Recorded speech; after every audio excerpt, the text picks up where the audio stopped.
ఈరోజు మనం తెలుసుకోబోతున్న గొప్ప వ్యక్తి బొల్లా శ్రీకాంత్ బయోగ్రఫీ. ప్రపంచం తన వైపు చూసి అంటోంది, నీవు ఏమీ చేయలేవు, నీవు ఏమీ సాధించలేవు అని. ఎందుకంటే నీవు గుడ్డివాడు కాబట్టి. కానీ తను ఏషియాలోనే అత్యంత ధనవంతుడిగా ఎదిగి నేను ఏమైనా చేయగలను, ఏమైనా సాధించగలను నిరూపించిన శ్రీకాంత్ బొల్లానే ఈనాటి మన టాపిక్. బొల్లా శ్రీకాంత్ ఆంధ్రప్రదేశ్లోని మచిలీపట్నం దగ్గర ఉన్న సీతారామపురం అనే గ్రామంలో 1991లో ఒక చిన్న వ్యవసాయ కుటుంబంలో జన్మించాడు. అతడు పుట్టగానే ఒక్కసారిగా నిశ్శబ్దం అలుముకుంది. ఎందుకంటే అతను గుడ్డివాడిగా పుట్టాడు. వాళ్ళ తల్లిదండ్రుల్లో బాబు పుట్టాడనే సంతోషం ఒకవైపు అయితే, అంధుడిగా పుట్టాడనే బాధ ఒకవైపు. దీనికి తోడు ఇరుగు పొరుగు వారు, ఈ బాబు వల్ల మీకు ఎటువంటి ఉపయోగం ఉండదు, పైగా తాను బ్రతికినంతకాలం చాకరీ చేయడం తప్ప ఉపయోగం లేదు, కాబట్టి వీలైనంత త్వరగా మీ బాబుని వదిలించుకోండి అని సలహాలు ఇచ్చారు. కానీ అతను ఆ తల్లిదండ్రులు అలా చేయలేదు.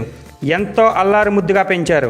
ఇలాగే ఉంటే తన కుమారుడు భవిష్యత్తు నాశనం అవుతుందని భయపడి ఆ ఊర్లో స్కూల్ లేనప్పటికీ 5 కిలోమీటర్ల దూరంలో ఉండే స్కూల్లో చేర్పించారు. అక్కడ అతన్ని గుడ్డివాడు కాబట్టి వెనక బెంచిలో కూర్చోబెట్టేవారు. శ్రీకాంత్కు తోటి విద్యార్థులతో కలిసి ఆడుకోవాలని ఉండేది. కానీ నీవు గుడ్డివాడివి కదా, నీవు ఎలా చూడగలవు, నీవు ఎలా ఆడగలవు, నీవు ఎలా పరిగెత్తగలవని తోటి విద్యార్థులు హేళన చేసేవారు. అప్పుడే ఆయన తీవ్ర నిరాశకు గురయ్యాడు. ప్రపంచంలోనే అత్యంత దురదృష్టవంతుడు నేనే అని చాలా బాధపడ్డాడు.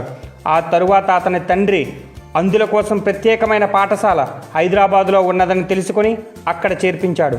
అక్కడ తన ప్రతిభకు పదును పెట్టి 10వ తరగతి పరీక్షల్లో 90% మార్కులు సంపాదించి టాపర్గా నిలిచాడు.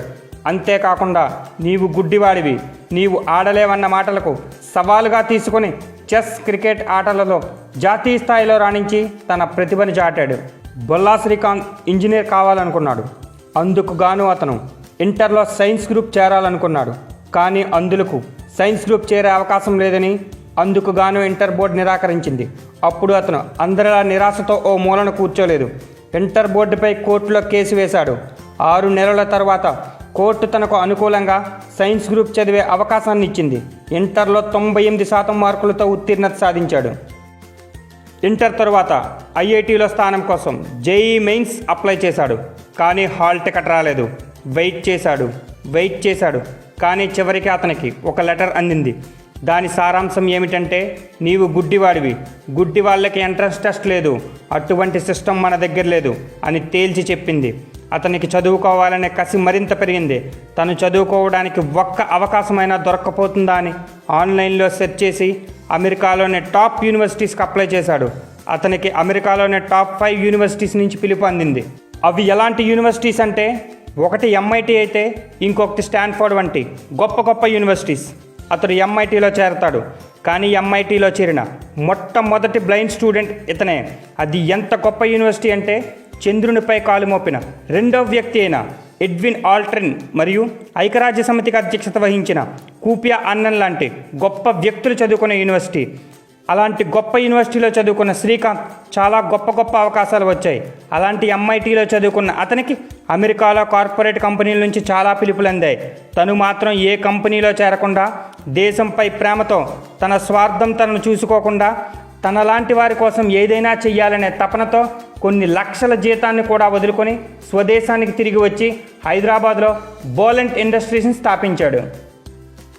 ఇప్పుడు తన టర్నోవర్ ఎంతంటే 80 కోట్లు. దానితో అతను ఏషియాలోనే అత్యంత ధనవంతుడిగా ఎదిగాడు.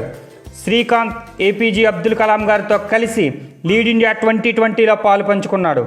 అతను అక్షరం కోసం అడుగడుగు పోరాడుతూ నీవు చేయలేవు అన్న ప్రపంచానికి నేను చేయగలను అని నిరూపించి తను దేశానికి రాష్ట్రపతి అవడమే తన లక్ష్యంగా చెప్పే బొల్లా శ్రీకాంత్ నేటి తరానికి ఎంతో స్ఫూర్తిదాయకం. అంధుడిగా పుట్టి అంచెలంచెలుగా ఎదిగిన శ్రీకాంత్ సక్సెస్ఫుల్ స్టోరీ మీకు నచ్చినట్లయితే లైక్ చేయండి, షేర్ చేయండి. మరిన్ని అప్డేట్స్ కోసం మా ఛానల్ను తప్పకుండా సబ్స్క్రైబ్ చేయండి. Thank you.